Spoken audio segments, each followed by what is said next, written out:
বন্ধুরা এই যে আশ্রমে এসেছি একটু ঘুরতে।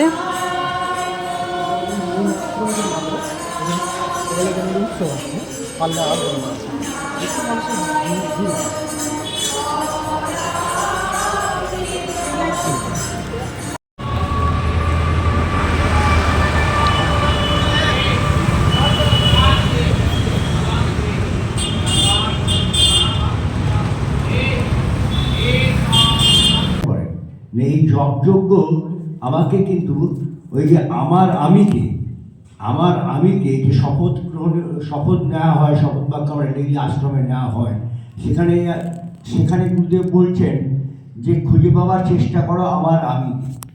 এই আমার আমিকে খুঁজে পাওয়ার চেষ্টা করতে গেলে বা সদ্গুরু সম্যক ধারণা আনতে গেলে তাহলে কিন্তু আমাদের এই জপযজ্ঞটা কিন্তু ভীষণ ভাইটাল জিনিস।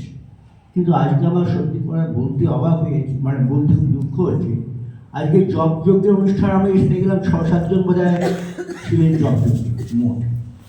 এই যে আমরা এত গুরুদেবের কথা বলি, আমরা সেই কি সত্যি সত্যি তার সঙ্গ করছি আদৌ? এটা ভাবতে হয় আমাদের। কারণ আমাদের যে